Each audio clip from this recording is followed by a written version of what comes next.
ಅಯೋಧ್ಯೆಯಲ್ಲಿನ ರಾಮಮಂದಿರ ಲೋಕಾರ್ಪಣೆಗೆ ಇನ್ನು 2 ದಿನವಷ್ಟೇ ಬಾಕಿ ಇದೆ. ಸೋಮವಾರ ರಾಮಲಲ್ಲನಿಗೆ ಪ್ರಾಣ ಪ್ರತಿಷ್ಠಾಪನೆ ನೆರವೇರಲಿದೆ. ವೈಭವದ ಕಾರ್ಯಕ್ರಮಕ್ಕೆ ರಾಮನೂರು ಮಧುವಣ ಗಿತ್ತಿಯಂತೆ ಶೃಂಗಾರಗೊಂಡಿದೆ. 51 ಇಂಚಿನ ಎತ್ತರದ ಧನುರ್ಧಾರಿ ಬಾಲರಾಮ ಮೂರ್ತಿಯಲ್ಲಿ ದಿವ್ಯ ಕಾಂತಿ ರಾರಾಜಿಸ್ತಾ ಇದೆ. ಕರುನಾಡಿನ ಕೃಷ್ಣಶಿಲೆಯಲ್ಲಿ ಅರಳಿರುವ ರಾಮನ ಮುಖದಲ್ಲಿ ಮಂದಹಾಸವಿದೆ.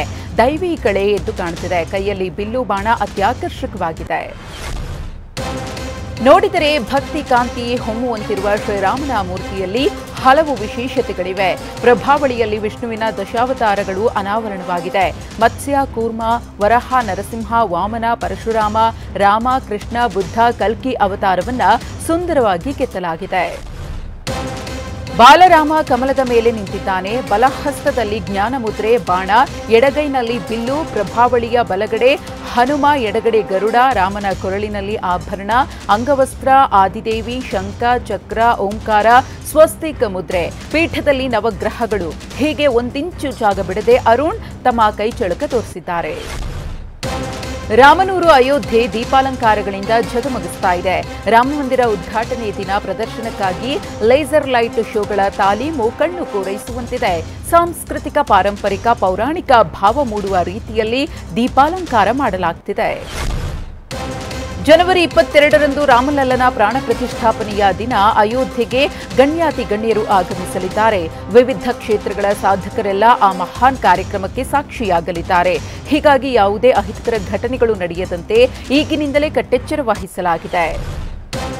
ಜನವರಿ 22ರ ದಿನ ಅಯೋಧ್ಯೆಯನ್ನ ಸಂಪೂರ್ಣ ಬಂದ್ ಮಾಡಲಾಗುತ್ತಿದೆ. ಮಧ್ಯಾಹ್ನ 2:30ರವರೆಗೂ ಎಲ್ಲಾ ರೀತಿಯ ವ್ಯಾಪಾರ ವಹಿವಾಟು ಸ್ತಬ್ಧವಾಗಲಿದೆ.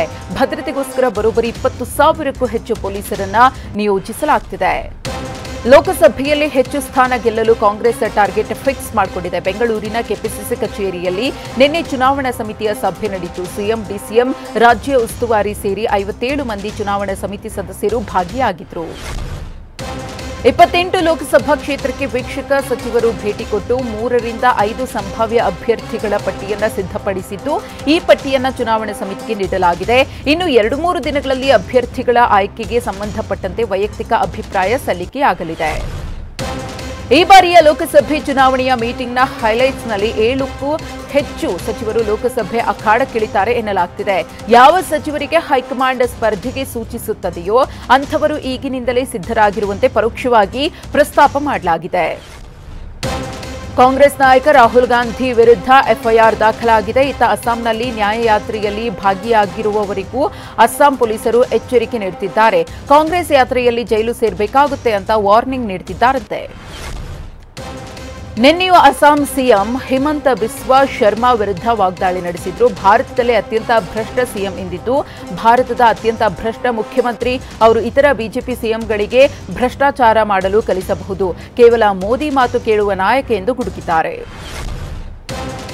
ಅಸ್ಸಾಂನಲ್ಲಿ ರಾಹುಲ್ ಗಾಂಧಿ ನೇತೃತ್ವದಲ್ಲಿ ನ್ಯಾಯಯಾತ್ರೆ ನಡೀತಾ ಇದೆ. ನಿನ್ನೆ ಬ್ರಹ್ಮಪುತ್ರ ನದಿಯಲ್ಲಿ ದೋಣಿಯಲ್ಲಿ ರಾಹುಲ್ ಯಾತ್ರೆಯನ್ನ ಮುಂದುವರೆಸಿದ್ರು. ಈ ವೇಳೆ ಅಸ್ಸಾಂನ ಬುಡಕಟ್ಟಿನ ನಾಯಕರೊಟ್ಟಿಗೆ ಚರ್ಚೆಯನ್ನ ಮಾಡಿದ್ರು. ಜ್ಞಾನವಾಪಿ ಮಸೀದಿಯಲ್ಲಿ ಶಿವಲಿಂಗ ಆಕೃತಿಯ ಶಿಲೆ ಪತ್ತೆಯಾಗಿತ್ತು. ಅಲ್ಲಿ ಮೀನು ಸತ್ತಿರುವ ಹಿನ್ನೆಲೆಯಲ್ಲಿ ಕೊಳ ಸ್ವಚ್ಛಗೊಳಿಸಲು ಸುಪ್ರೀಂ ಕೋರ್ಟ್ ಆದೇಶಿಸಿತ್ತು. ಇಂದು ನ್ಯಾಯಾಧೀಶರ ನೇತೃತ್ವದಲ್ಲಿ ಸ್ವಚ್ಛತಾ ಕಾರ್ಯ ನಡೆಯಲಿದೆ. ಆಂಧ್ರಪ್ರದೇಶದಲ್ಲಿ ಸಮಗ್ರ ಜಾತಿಗಣತಿ ನಡೆಸಲು ಸಿಎಂ ಜಗನ್ ಮೋಹನ್ ರೆಡ್ಡಿ ನೇತೃತ್ವದ ಸರ್ಕಾರ ನಿನ್ನೆ ಪ್ರಾರಂಭ ಮಾಡಿದೆ. ಕರ್ನಾಟಕ, ಬಿಹಾರ ರಾಜ್ಯಗಳ ಬಳಿಕ ಆಂಧ್ರಪ್ರದೇಶವು ಜಾತಿಗಣತಿ ನಡೆಸ್ತಾ ಇರುವ 3ನೇ ರಾಜ್ಯವಾಗಿದೆ. ಮಧ್ಯಪ್ರದೇಶದ ಅನಾಥಾಶ್ರಮದಲ್ಲಿ ಹೆಣ್ಮಕ್ಕಳಿಗೆ ಶಿಕ್ಷೆ ನೆಪದಲ್ಲಿ ಚಿತ್ರಹಿಂಸೆ ನೀಡಲಾಗಿದೆ. ಇಂದೋರ್ ನಗರದ ವಾತ್ಸಲ್ಯಪುರಂ ಆಶ್ರಮದಲ್ಲಿ ಹೆಣ್ಮಕ್ಕಳನ್ನ ತಲೆಕೆಳಗಾಗಿ ನೇತು ಹಾಕಿ ಮೆಣಸಿನಕಾಯಿ ಹೊಗೆ ಹಾಕಿ ಅಮಾನವೀಯವಾಗಿ ನಡೆಸಿಕೊಳ್ತಿದ್ದಾರೆ. ಬಾಹ್ಯಾಕಾಶ ಸಂಶೋಧನೆಯಲ್ಲಿ ಜಪಾನ್ ಹೊಸದೊಂದು ಮೈಲುಗಲ್ಲು ಸಾಧಿಸಿದೆ. ಚಂದ್ರನ ಮೇಲೆ ಮೂನ್ ಸ್ವೈಪರ್ ಅನ್ನ ಯಶಸ್ವಿ ಲ್ಯಾಂಡಿಂಗ್ ಮಾಡಲಾಯಿತು. ಈ ಮೂಲಕ ಚಂದ್ರನೂರಲ್ಲಿ ಬಾಹ್ಯಾಕಾಶ ನೌಕೆ ಇಳಿಸಿದ 5ನೇ ರಾಷ್ಟ್ರ ಎಂಬ ಹೆಗ್ಗಳಿಕೆಗೆ ಜಪಾನ್ ಪಾತ್ರವಾಗಿದೆ. ಟೀಂ ಇಂಡಿಯಾದ ಕ್ಯಾಪ್ಟನ್ ರೋಹಿತ್ ಶರ್ಮಾ ಮುಡಿಗೆ ಮತ್ತೊಂದು ದಾಖಲೆಯ ಗರಿ ಏರಿದೆ. 5 ಬೇರೆ ಬೇರೆ ದೇಶಗಳ ವಿರುದ್ಧ ಶತಕ ಸಿಡಿಸಿದ ಏಕೈಕ ಕ್ರಿಕೆಟಿಗ ಅನ್ನೋ ದಾಖಲೆ ರೋಹಿತ್ ಶರ್ಮಾ ಅವರ ಬತ್ತಳಿಕೆ ಸೇರಿದೆ.